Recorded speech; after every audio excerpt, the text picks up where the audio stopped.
Era el 20 de marzo de 2020. Yo estaba parado frente a la puerta de la casa de mi hijo en Pittsburgh, con una maleta en la mano, mientras mi nuera, Rachel, se ponía mascarilla y guantes como si yo fuera un paciente con ébola. El gobernador de Pensilvania acababa de declarar el confinamiento total, y las calles estaban tan vacías que se podía escuchar el viento. Fue en ese escenario apocalíptico cuando Rachel señaló la calle y pronunció las palabras que lo cambiarían todo. «Frank, tienes que irte ahora mismo. Estás en alto riesgo y no vamos a poner en peligro la vida de los niños por tu culpa. Toma tus cosas y vete». Mi hijo Daniel estaba allí, apoyado contra la pared del salón, mirando al suelo como cuando de niño rompía algo. El mismo chico al que yo crié solo, después de que su madre muriera de cáncer cuando él tenía apenas 10 años. El mismo que durmió en mi cama durante 6 meses tras el funeral porque tenía pesadillas. El mismo al que enseñé a montar en bicicleta, a afeitarse, a invitar a una chica a salir. Ese mismo hombre de 35 años no podía mirarme a los ojos mientras su esposa me echaba de la casa como si yo fuera basura contaminada. Lo que ninguno de los dos sabía en ese momento era que yo, Frank Morrison, de 68 años, profesor de historia jubilado, al que ellos creían viviendo de una miserable pensión mensual de $3,000, en realidad era el segundo mayor accionista individual de TechVision Solutions, la empresa de software donde Rachel trabajaba como gerente de desarrollo desde hacía 3 años, cobrando su pomposo sueldo de $120,000 anuales y creyéndose la reina del Silicon Valley de Pensilvania.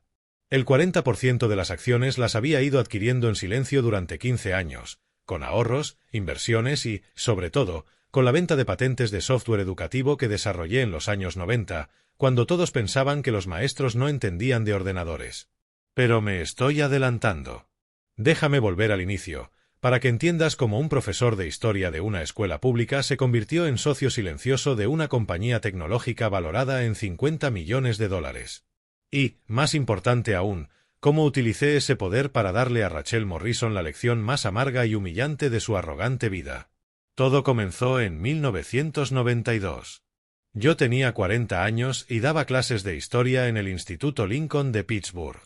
Mi esposa, Margaret, acababa de fallecer tras 2 años luchando contra el cáncer. Daniel tenía 10 años. Las facturas médicas habían consumido todos nuestros ahorros. El seguro apenas cubrió el funeral y algunas deudas. Estaba arruinado, viudo y con un hijo preadolescente que criar solo. Fue entonces cuando descubrí las computadoras. La escuela había recibido una donación de viejos PCs y nadie sabía usarlos. Me ofrecí a aprender. Pasaba las noches, después de acostar a Daniel, estudiando programación. Primero Basic, luego Pascal, después C++. Descubrí que tenía un talento natural. La lógica de la programación me resultaba tan clara que hasta sorprendía a los técnicos que venían a hacer mantenimiento. En 1994 desarrollé mi primer software educativo. Era sencillo, un programa para enseñar fechas históricas a través de juegos. Pero funcionó. El distrito escolar compró la licencia por $15,000. Para mí, era una fortuna. Usé $5,000 para pagar deudas e invertí $10,000 en acciones de una pequeña empresa llamada Amazon que acababa de salir a bolsa. Todos pensaron que estaba loco por meter dinero en una librería en línea. Durante los 90 seguí desarrollando programas en mi tiempo libre. Creé un simulador de eventos históricos que compraron 200 escuelas en todo el estado. Otro, que enseñaba geografía mediante una primitiva realidad virtual, fue adquirido por el gobierno federal. Entre 1994 y 2000 gané unos $400,000 con esas patentes. Y lo invertí todo. Amazon, Apple cuando decían que iba a quebrar, Google en su salida a bolsa. Pero nunca se lo conté a nadie, ni siquiera a Daniel. ¿Por qué? Porque quería que mi hijo creciera con valores, no con dinero fácil. Quería que aprendiera a trabajar, a luchar, a lograr las cosas por mérito propio. Así que mantuve la fachada. El profesor de historia que conducía un viejo Honda Civic vivía en un apartamento de 2 habitaciones y compraba ropa en Walmart. En 2005, un exalumno llamado Thomas Chen me buscó. Estaba fundando una empresa de software empresarial y necesitaba inversores ángeles. Me recordaba como el profesor que entendía de ordenadores. Me mostró el plan de negocios. Era sólido. Invertí $200.000 a cambio del 40% de la compañía. Thomas se quedaría con otro 40% y el 20% restante sería para futuros empleados. Mi única condición, anonimato total. Mi nombre no aparecería en ningún sitio. Yo sería un socio fantasma. TechVision Solutions creció lentamente pero de manera constante. Para 2010 ya tenía 50 empleados y 5 millones en ingresos anuales. Fue entonces cuando Daniel me presentó a Rachel. Recuerdo esa primera cena como si fuera ayer, octubre de 2010, un restaurante italiano modesto en el centro. Rachel entró con un vestido que seguramente costaba más que mi salario mensual de profesor. Daniel estaba nervioso, sudaba, ajustaba su corbata cada 5 segundos. Cuando me presentó como mi padre, profesor de historia, vi el instante exacto en que el brillo de sus ojos se apagó. La sonrisa genuina se volvió protocolaria. Profesor, qué interesante, dijo con ese tono condescendiente que se usa cuando hablas con alguien que consideras inferior. Debe de ser muy gratificante formar mentes jóvenes. El énfasis en gratificante dejó claro que lo que en realidad quería decir era que desperdicio. Durante la cena, ella acaparó la conversación. Habló de su trabajo en una startup, de sus planes para conquistar el mundo tecnológico, de lo cansada que estaba de los hombres sin ambición. Miraba a Daniel al decirlo, y él asentía en todo, hipnotizado. Cuando llegó la cuenta, ni siquiera fingió amagar con pagar. Daniel sacó la tarjeta de crédito, que yo sabía estaba casi al límite. Yo no dije nada. En los meses siguientes, vi cómo mi hijo se transformaba. Rachel lo educó, como decía. Le hizo cortarse el cabello de una forma que no le favorecía, cambiar todo su vestuario, dejar de ver a sus amigos de la universidad porque eran perdedores sin futuro. Incluso la manera de hablar le cambió. Empezó a usar jerga corporativa que sonaba ridícula en su boca. Se casaron en junio de 2011. Yo pagué la mitad de la boda, años de ahorros que fingí eran mi fondo de emergencia. Rachel invitó a 200 personas, la mayoría compañeros de trabajo. De mi lado de la familia, apenas yo y algunos primos lejanos. Durante la recepción de la boda, escuché a Rachel decirle a una amiga: «Mi suegro es un encanto, pobrecito, toda la vida profesor. Al menos Daniel tiene potencial». Entre 2011 y 2015, las humillaciones fueron sutiles, pero constantes. Cuando nació Lucas en 2015, Rachel me presentaba como el abuelo que cuenta historias. Cuando nació Sofía en 2017, pasé a ser el abuelo que cuida a los niños cuando lo necesitamos. Era niñera gratuita, nada más. En las reuniones familiares, Rachel siempre encontraba la manera de mencionar cuánto ganaba, las promociones que recibía, los grandes proyectos que dirigía, siempre mirándome mientras lo decía, como si quisiera demostrar lo que una persona de verdad podía lograr a diferencia de un profesor fracasado. En 2018 consiguió el trabajo en TechVision Solutions. Sí, mi empresa.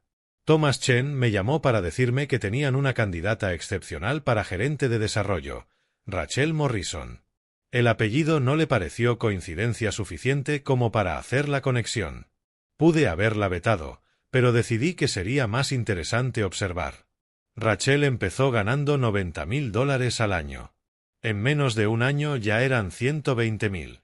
Llegaba a casa presumiendo de cómo impresionaba a sus jefes, de lo indispensable que era, de que la empresa no funcionaría sin ella.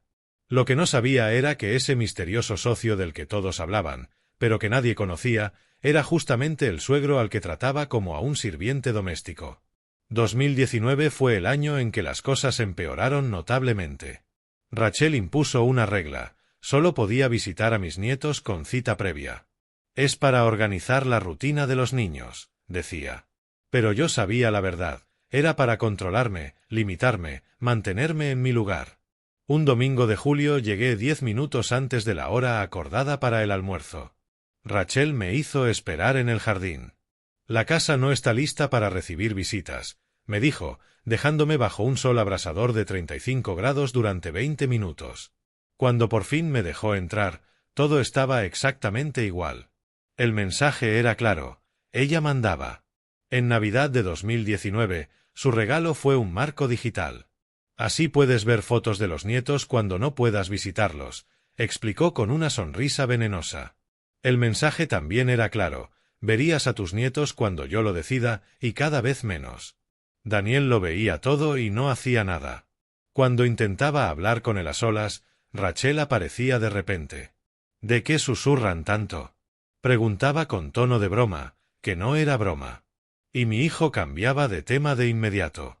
En enero de 2020 empecé a notar las primeras noticias sobre un virus en China.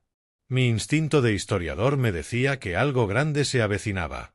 Las pandemias cambian sociedades. La peste negra acabó con el feudalismo, la gripe española moldeó el siglo XX. Este nuevo virus también lo iba a cambiar todo. Empecé a prepararme. No solo con suministros y mascarillas, sino estratégicamente. Llamé a mi abogado, Richard Stern, un viejo amigo que conocía mis inversiones. Rich, necesito revisar todos mis documentos corporativos de TechVision. ¿Algún problema, Frank? Todavía no, pero podría haberlo. Quiero asegurarme de que mi 40% esté bien documentado y que pueda ejercer mis derechos cuando sea necesario. Frank, llevas 15 años como socio y nunca quisiste involucrarte. ¿Qué cambió? Digamos que quizá llegó el momento de salir de las sombras. También empecé a recopilar información sobre Rachel a través de mis contactos en la empresa.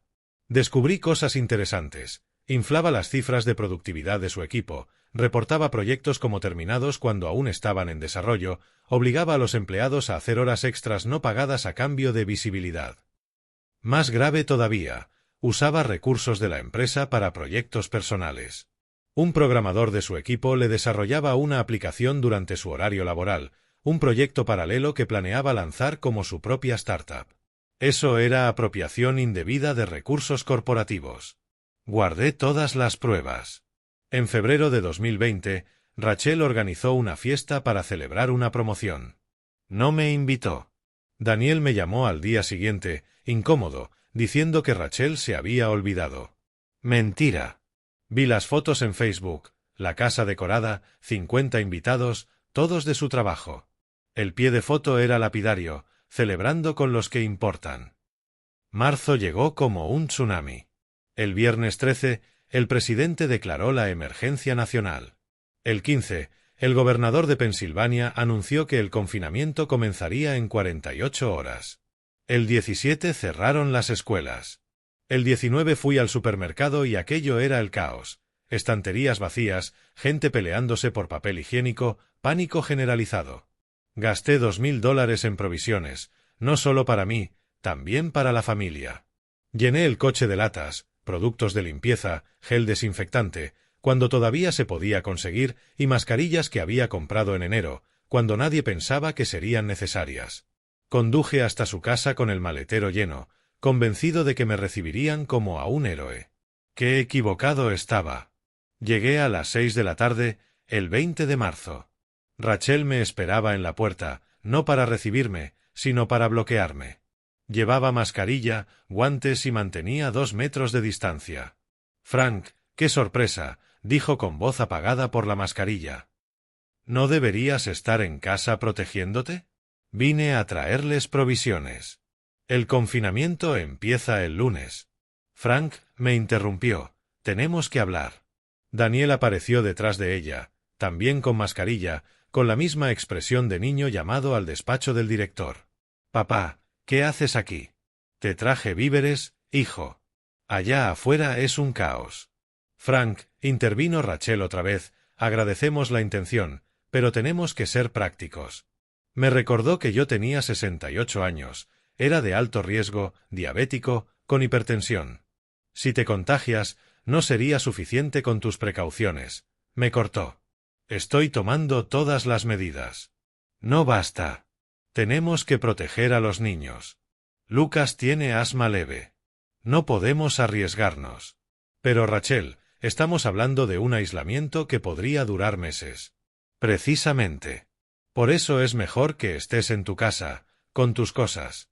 Si necesitas, podemos dejarte víveres en la puerta. ¿Van a dejarme comida en la puerta? Yo vine a traerles comida a ustedes. Y nos la podemos quedar, respondió con rapidez. Considéralo una contribución para tus nietos. Pero Frank, tienes que irte ahora. Miré a Daniel. Mi hijo. Mi único hijo. El niño al que cargué en brazos cuando se rompió la pierna a los 8, cuya mano sostuve en el funeral de su madre, al que enseñé a ser un hombre.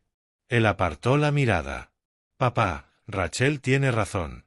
Es por el bien de todos. Daniel, soy tu padre. Y yo ahora también soy padre, me contestó, mirándome al fin. Tengo que proteger a mi familia. ¿Yo no soy tu familia? El silencio fue la respuesta. Rachel fue hasta mi coche, siempre guardando distancia, y empezó a sacar las provisiones. Se llevó todo, las latas, los productos de limpieza, el gel desinfectante imposible de conseguir, las 4 cajas de mascarillas N95 que había comprado en enero, hasta el paquete de galletas que había comprado especialmente para Lucas porque sé que le encantan. Gracias por esto, Frank. Ha sido un bonito detalle. Ahora, por favor, vuelve a tu casa y no regreses hasta que todo esto pase. Haremos videollamadas con los niños cuando se pueda. Cuando se pueda. Tenían que limitar el tiempo frente a pantallas. ¿Entendía yo? No, no entendía. Pero me subí a mi coche y conduje de vuelta a mi apartamento. Las calles estaban desiertas. La radio solo hablaba de muertes en Italia, hospitales saturados en Nueva York, el colapso inminente del sistema sanitario. Y yo estaba solo, expulsado por mi propia familia como si fuera el virus mismo. Llegué a mi apartamento a las 7:30 de la tarde. Me senté en el sofá, aún con el abrigo puesto, procesando lo ocurrido. No era tristeza lo que sentía. Era algo más frío, más calculado. La comprensión de que había llegado la hora de dejar de fingir. Llamé a Thomas Chen. Frank, ¿cómo estás? Este virus está volviendo loco a todo el mundo. Tom, necesito preguntarte algo. ¿Rachel Morrison está trabajando desde casa? Claro, todos lo estamos. ¿Por qué? Solo curiosidad. ¿Cómo está manejando la empresa todo esto? Acabamos de lanzar nuestra plataforma de trabajo remoto. El momento perfecto. Las acciones van a explotar. Frank, tu participación podría duplicar su valor en los próximos meses. Interesante. Tom, creo que es hora de que me involucre más en la compañía. ¿En serio? Después de 15 años, ¿qué cambió? Todo, Tom. Todo cambió. Colgué y abrí mi portátil.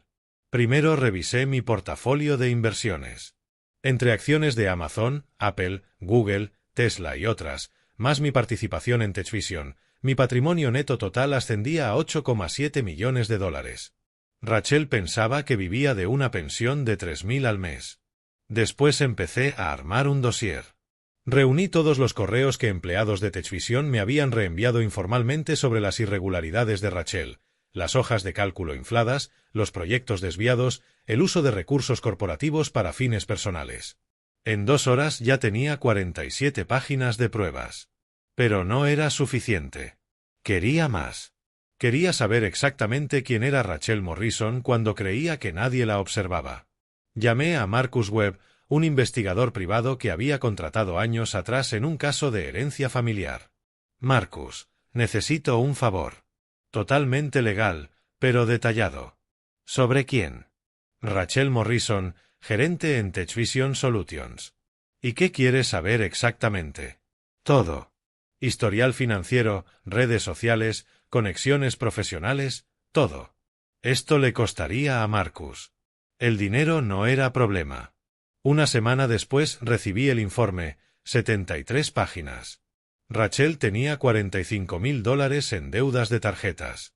Gastaba compulsivamente en ropa y electrónica. En 2018 tuvo una aventura que por poco descubro, con un compañero llamado Brad. Duró 3 meses. Daniel nunca lo supo. Pero lo más interesante fueron los mensajes de Slack de la empresa que Marcus obtuvo mediante un contacto, conversaciones donde Rachel me llamaba viejo patético, lastre, futuro problema de herencia. En un mensaje concreto a Brad, su aventura, escribió, no puedo esperar a que el viejo se muera. Daniel heredará algo y por fin tendremos una vida decente. Si ella supiera. Abril de 2020 fue el mes más solitario y productivo de mi vida. Mientras el mundo entraba en pánico por el virus, Yo planifiqué metódicamente cada paso de mi venganza. Primero, asenté los cimientos legales. Con Richard Stern, mi abogado, reestructuré mi participación en TechVision para tener más poder de voto en decisiones específicas, sobre todo de recursos humanos. Frank, con esta reestructuración básicamente puedes vetar o aprobar despidos de gerente senior. Perfecto. ¿Puedo preguntar por qué? Digamos que quiero asegurarme de que la empresa solo mantenga a empleados éticos. Luego empecé a infiltrarme digitalmente en la vida profesional de Rachel. Como accionista, tenía acceso a los informes que ella producía. Analicé todos los de los últimos 2 años. Encontré patrones. Cuando un proyecto se retrasaba, culpaba a miembros concretos del equipo, siempre a los mismos. 3 desarrolladores junior que no podían defenderse. Investigué a esos desarrolladores. 2 habían sido despedidos por bajo rendimiento según los reportes de Rachel. El tercero, un indio llamado Raj, seguía en la empresa pero había sido degradado. Lo contacté. Raj, me llamo Frank Morrison. Soy accionista de TechVision. Me gustaría hablar de tu experiencia trabajando con Rachel Morrison. Lo que me contó fue revelador. Rachel robaba crédito de forma sistemática. Proyectos desarrollados por el equipo se presentaban como ideas suyas. Cuando algo salía mal, la culpa siempre recaía en los subordinados. Raj tenía correos que lo probaban. ¿Por qué nunca lo denunciaste? Pregunté. ¿A quién? Está protegida por el consejo. Entrega resultados, aunque sean falsos, y yo necesito el trabajo. Tengo una visa H1B. ¿Y si te digo que eso puede cambiar? Usted es solo un accionista minoritario, señor Morrison. Raj, poseo el 40% de la empresa. Y Morrison es mi apellido, no una coincidencia. El silencio al otro lado fue largo. Es tu nuera. Y está a punto de descubrir que humillar a la familia equivocada tiene consecuencias. Durante abril construí una red. Raj me conectó con otros empleados perjudicados por Rachel. Eran 12 en total, con historias similares, con pruebas y miedo a hablar. ¿Y si hablan todos juntos? Propuse en una Zoom secreta. ¿Y si cuentan con apoyo desde la alta dirección? ¿Qué alta dirección? Preguntó una desarrolladora llamada Mari.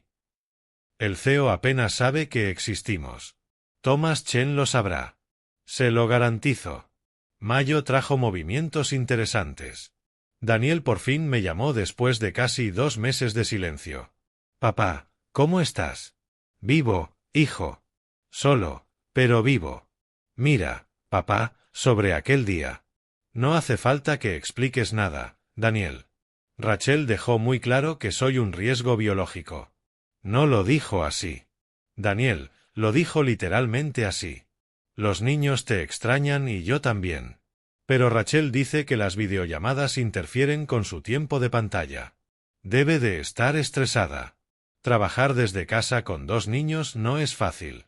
Me imagino. ¿Y cómo lleva el trabajo? Bien, creo. Se encierra en el despacho todo el día. Dice que está con proyectos importantes. Proyectos importantes. Yo sabía exactamente cuáles eran. Por mis contactos supe que Rachel aprovechaba el caos de la pandemia para esconder aún más irregularidades. Con todos trabajando en remoto, era más fácil manipular datos, culpar a las conexiones por los retrasos, fingir productividad. Pero cometió un error crucial: estaba usando el ordenador de la empresa para desarrollar su app personal. Todo el código estaba en los servidores de TechVision. Propiedad intelectual de la empresa empleada en un proyecto propio. Causa de despido procedente, sin duda. En junio, al relajarse el confinamiento, Daniel me invitó a ver a los niños en el jardín, con distancia, recalcó. Llegué a la hora acordada. Rachel me recibió como si fuera un leproso. Quédate en esa mesa, Frank. Los niños en esta otra. No los toques. No compartas comida. Mascarilla todo el tiempo. Lucas y Sofía apenas me reconocían después de 3 meses. ¿El abuelo está enfermo? Preguntó Sofía. No, cariño. El abuelo está bien. Mamá dijo que podías enfermarnos. Y el corazón se me hizo añicos y luego se forjó en acero. Mamá está equivocada, Sofía. El abuelo jamás les haría daño. Rachel me lanzó una mirada cortante. Frank, no contradigas lo que enseñamos a los niños sobre seguridad. ¿Seguridad o paranoia? Si no puedes seguir las normas, te puedes ir. Me quedé por Lucas y Sofía. Aguanté 2 horas más de humillación, tratado como un peligro ambulante por mis propios nietos. Al irme, Rachel me detuvo en la verja. Frank, Daniel me comentó que andas trasteando con inversiones online. Ten cuidado con las estafas. La gente de tu edad es un blanco fácil. Gracias por la preocupación, Rachel. Hablo en serio. Vi un documental sobre jubilados que pierden sus ahorros con Bitcoin y esas cosas. A duras penas sabes usar el correo. A duras penas sé usar el correo. Yo, que programaba en C++ cuando ella iba a primaria. Por cierto, siguió, la empresa donde trabajo está despegando. TechVision Solutions. Las acciones se han triplicado desde marzo.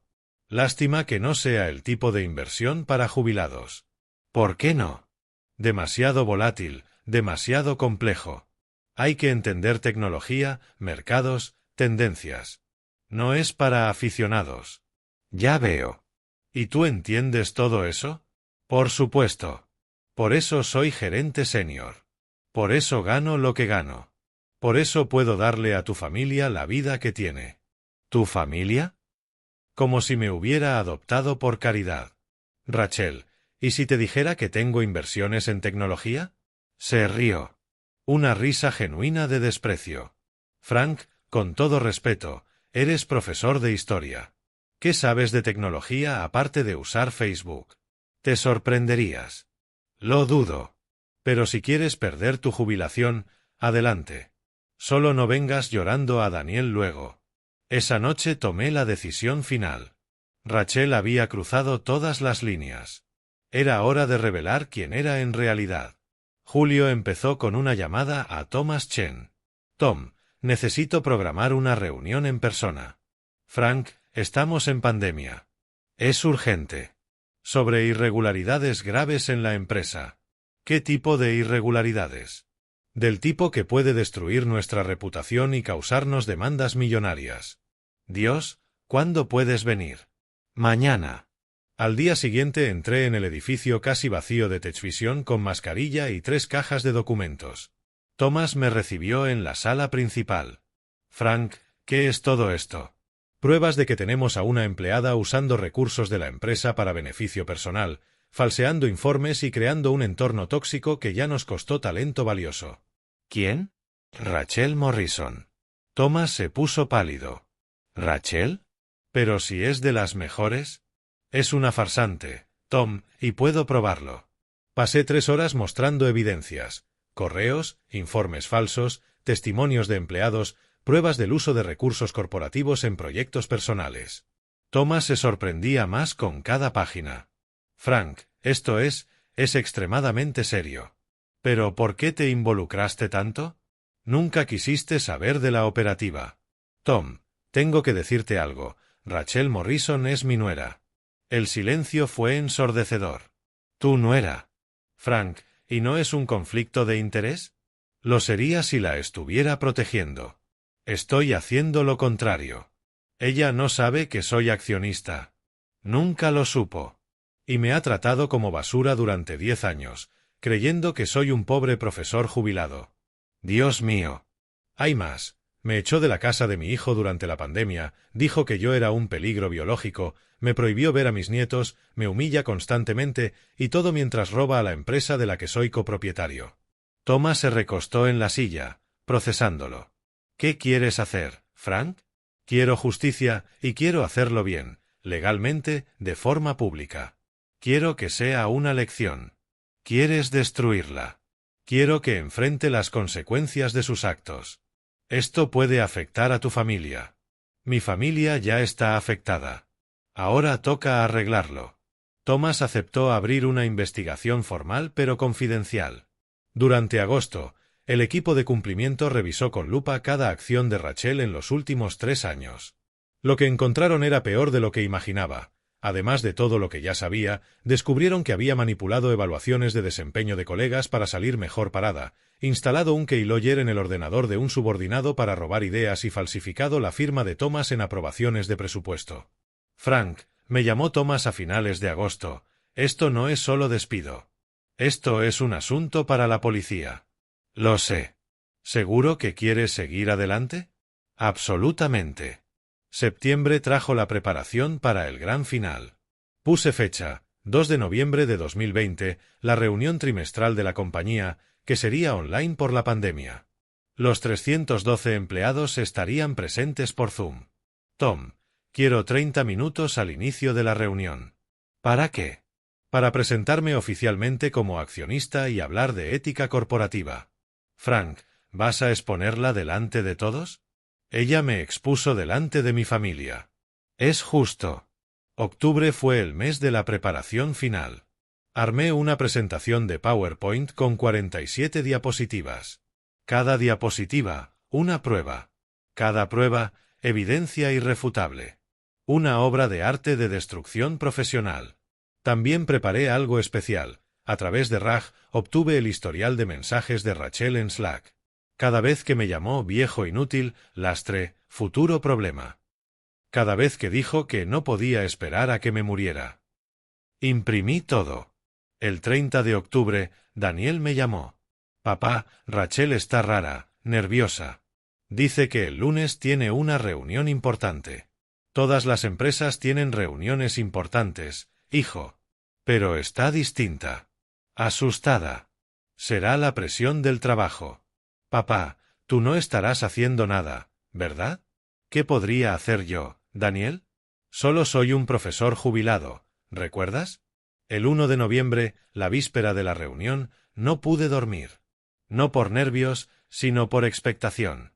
Era como la noche antes de Navidad. Pero en lugar de regalos, iba a entregar justicia. A las 3 de la madrugada me levanté y releí todos los documentos. Cada página era la validación de que estaba haciendo lo correcto. Rachel llevaba años cavando su propia tumba. Yo solo iba a mostrarle a todos dónde estaba enterrada. 2 de noviembre de 2020, 9 de la mañana. Me conecté a Zoom 15 minutos antes. Thomas ya estaba allí. ¿Listo, Frank? Nací listo, Tom. Los empleados empezaron a unirse. 50, 100, 200, 300. Vi el nombre de Rachel en la lista de participantes. Tenía la cámara apagada, como siempre. Ella creía que la apariencia era poder y solo la encendía cuando quería causar impacto. A las 9 en punto, Thomas comenzó. Buenos días a todos. Antes de la agenda habitual, tenemos un anuncio muy especial. Durante 15 años, TechVision ha tenido un ángel guardián, un inversor que creyó en nosotros cuando solo éramos una idea, que nos salvó de la quiebra en 2008, que siempre prefirió permanecer en las sombras. Hoy ha decidido revelarse. Señoras y señores, les presento a Frank Morrison, poseedor del 40% de las acciones de nuestra compañía. Encendí la cámara. El chat explotó. Morrison, ¿el mismo apellido que Rachel? 40%. ¿Quién es? Y entonces lo vi. Rachel encendió su cámara. Tenía el rostro blanco como el papel, la boca entreabierta, los ojos muy abiertos. Buenos días a todos. Empecé, con voz serena, de profesor. Sé que es una sorpresa, para algunos más que para otros. Permítanme presentarme como es debido. Soy Frank Morrison, 68 años, profesor de historia jubilado del Lincoln High School. También soy inversor en tecnología desde 1994. Y, para quien no lo sepa, soy el suegro de Rachel Morrison. El chat se detuvo.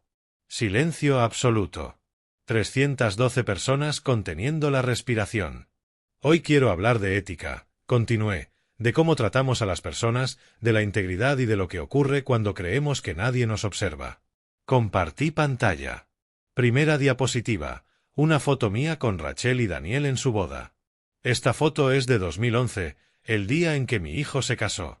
Un día feliz, o que debió serlo. Verán, desde ese día me han tratado de cierta manera algunas personas que pensaron que yo era solo un pobre profesor. Siguiente diapositiva. Capturas de Slack. Viejo patético. Lastre. No puedo esperar a que se muera. Se escucharon jadeos. Varios encendieron sus cámaras, conmocionados. Pero eso es lo personal. Seguí. Vayamos a lo profesional. Las siguientes 20 diapositivas. La evidencia de fraude, una por una, presentada con meticulosidad. Informes falsos. Clic. Apropiación indebida de recursos. Clic. Robo de propiedad intelectual. Clic. Falsificación de firmas. Clic. Rachel intentó hablar. Esto no es. Rachel, la interrumpí. Tendrás oportunidad de defenderte ante el departamento legal y, quizá, ante la policía. Ahora me toca hablar a mí. Continué 15 minutos más. Cada diapositiva, una nueva revelación. Testimonios de empleados perjudicados, la prueba de la app personal desarrollada con recursos de la empresa, los correos falsificados. Pero lo peor, dije, llegando al clímax, es esta última diapositiva. Una captura de un mensaje que Rachel envió a Brad. Su aventura, en marzo de 2020, nos quitamos de encima al viejo, usé el COVID como excusa. No podrá ver a los nietos en meses. Quizá se contagie solo en su apartamento. Problema resuelto. Rachel Morrison deseó mi muerte, dije con calma, mientras robaba a la empresa que ayudé a construir y financiaba una vida de lujo con dinero que, indirectamente, provenía de mi inversión. Mientras enseñaba a mis nietos a despreciarme. Thomas tomó la palabra. Rachel Morrison queda suspendida de empleo y sueldo de manera inmediata, a la espera de la investigación formal. Desconéctate ahora mismo y espera el contacto del departamento legal. Rachel empezó a llorar. Lágrimas de desesperación, no de arrepentimiento. Frank, por favor, suplicó. ¿Por favor? Respondí. Como cuando yo supliqué por ver a mis nietos. Como cuando pedí que no me echaran de la casa de mi hijo. ¿Dónde estaba el por favor entonces, Rachel? Has destruido mi vida. No, Rachel. Tú destruiste tu vida. Yo solo se lo mostré a todos. ¿Se fue de la reunión o la expulsaron? No lo sé. El resto fue una nube. Thomas retomó, me agradeció el valor, prometió cambios en la cultura corporativa, pero yo apenas escuché. Pensaba en lo que vendría después. Mi teléfono empezó a sonar antes de que la reunión terminara. Daniel. 47 llamadas perdidas. Al fin respondí. Papá, ¿qué has hecho? Lo que había que hacer, hijo.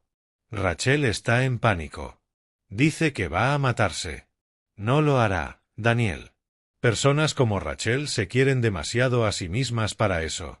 ¿Cómo puedes ser tan frío? Aprendí de tu esposa. Podría ir a la cárcel. Debería haberlo pensado antes de robar. ¿Y los niños? Los niños tienen un abuelo que puede sostenerlos muy bien. Siempre pude. Pero tú elegiste su bando. Papá, eres un monstruo. No, hijo. Soy un hombre cansado de que lo traten como basura. Un padre al que le impidieron ver a sus nietos. Un maestro al que alguien que apenas sabe escribir código llamó inútil. Soy muchas cosas. Monstruo no es una de ellas. Daniel colgó. Las consecuencias fueron rápidas y devastadoras. En 24 horas, Rachel fue despedida con causa. En 48, la noticia recorrió el sector tecnológico de Pittsburgh. En una semana, era persona non grata en el mercado. La investigación penal arrancó en diciembre. Fraude corporativo, falsificación, apropiación indebida. La fiscalía estimó de 3 a 5 años de cárcel si era condenada. Rachel contrató un abogado carísimo que devoró todos sus ahorros. Daniel me buscó en enero de 2021. Papá, tenemos que hablar. Nos vimos en una cafetería, con mascarillas. La pandemia seguía fuerte. He descubierto cosas, empezó, sobre Rachel. Cosas que probablemente ya sabías. Como lo de Brad. Casi se le cayó el café. ¿Lo sabías? Sé muchas cosas, hijo. ¿Por qué nunca me lo dijiste? ¿Me habrías creído? ¿O habrías pensado que era un suegro celoso tratando de romper la pareja? Bajó la cabeza. Tenía una cuenta secreta. $200.000. Dinero malversado. Planeaba dejarme cuando el viejo muriera y llegara la herencia. Lo siento, hijo. ¿De veras? La destruiste. No, Daniel. Mostré quién era. Hay una diferencia. Papá, tienes 8 millones. 8,7 millones en el último recuento. ¿Por qué nunca? Porque quería que me quisieras por quien soy, no por lo que tengo. Claramente, fallé. Papá, yo. Tú la elegiste a ella, Daniel. Cuando me echó, la elegiste. Cuando me humilló, la elegiste. Cuando envenenó a mis nietos contra mí, la elegiste. Tenía miedo. ¿Miedo de qué? De quedarme solo. De perder la vida que tenía. De admitir que me había casado con alguien horrible. Y ahora estoy solo igual. Ayer arrestaron a Rachel. Prisión preventiva. La jueza la considera riesgo de fuga. Guardé silencio. Papá, los niños te necesitan. Los niños casi ni me reconocen. ¿Podemos arreglarlo? ¿Podemos? Quiero intentarlo. La reconciliación fue larga y dolorosa. A Lucas y Sofía les habían enseñado durante años que el abuelo era raro, peligroso, aburrido. Deshacer eso llevó tiempo, terapia, paciencia. En septiembre de 2021, juzgaron a Rachel, 2 años de prisión con posibilidad de libertad en 10 meses por buena conducta, inhabilitada para trabajar en tecnología durante 10 años y obligada a pagar $450.000 en restitución. Daniel se divorció mientras ella estaba en prisión y obtuvo la custodia total de los niños. Rachel no se opuso, no podía pagar abogado. En diciembre de 2021, con Rachel aún en la cárcel, tuvimos nuestra primera Navidad en familia de verdad, Daniel, Lucas, Sofía y yo. En mi ático del centro de Pittsburgh, el que compré tras revelar mi fortuna. Abuelo, me preguntó Lucas mientras abríamos regalos, ¿por qué mamá se fue? Porque hizo cosas malas, Lucas. ¿Qué cosas? Hirió a personas. Mintió. Tomó cosas que no eran suyas. ¿Te hizo daño a ti? Sí. ¿Por qué? Porque pensó que yo no importaba. Pero sí importas. Ahora lo sabes. Abuelo, ¿de verdad eres rico? Lo soy. ¿Por qué fingías que no? Porque quería ver quién me quería de verdad y quién solo quería mi dinero. ¿Mamá quería tu dinero?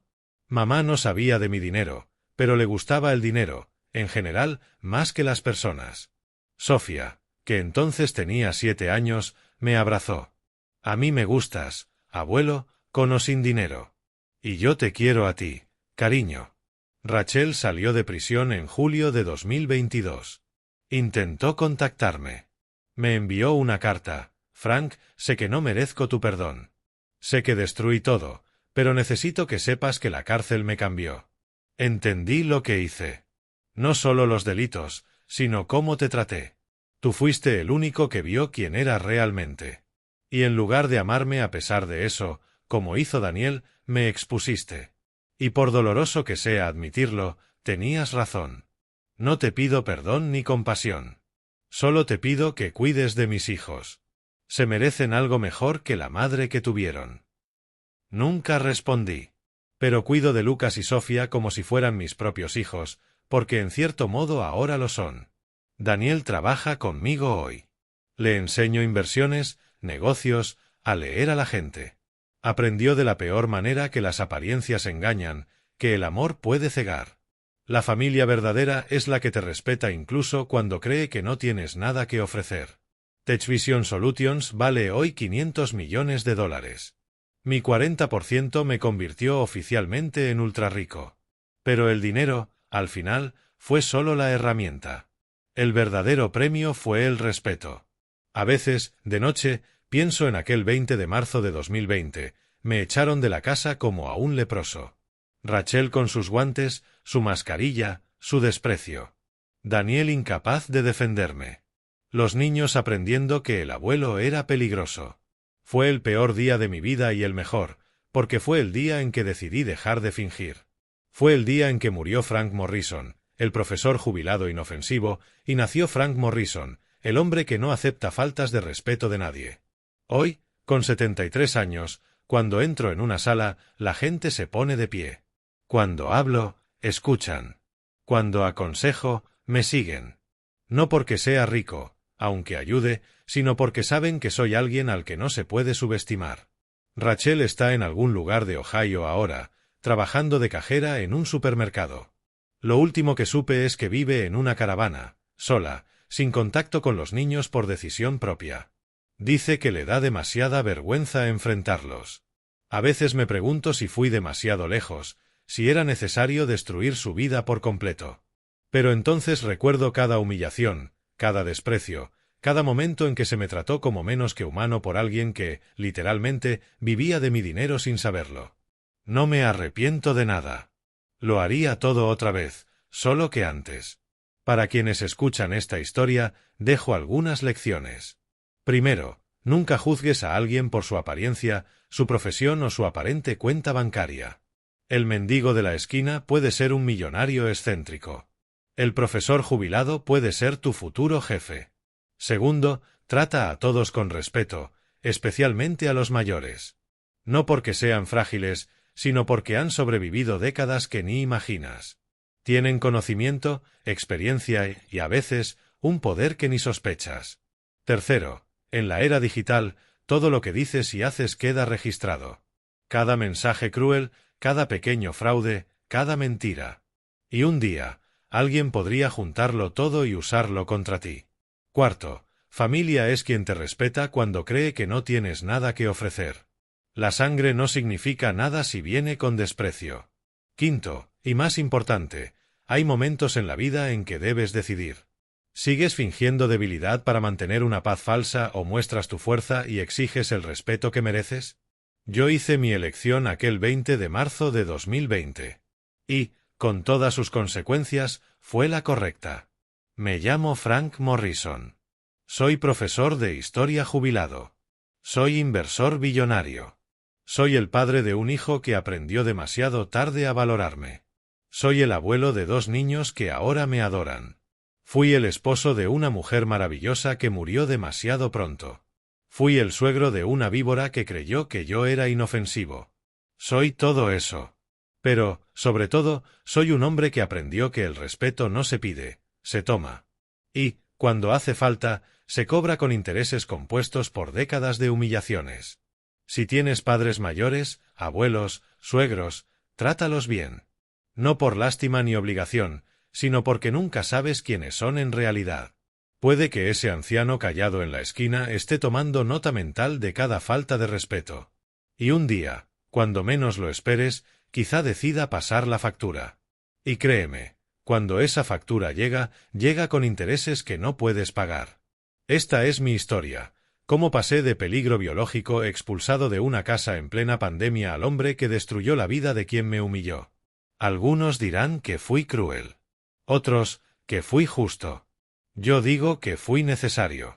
Si te gustó este relato de justicia servida en frío, suscríbete y activa las notificaciones para no perderte nuestras historias diarias. Cuéntame en los comentarios desde dónde nos ves, me encanta leerte. Y recuerda, aquí compartimos historias que te recuerdan que el respeto se gana, no se regala. Nos vemos en el próximo vídeo.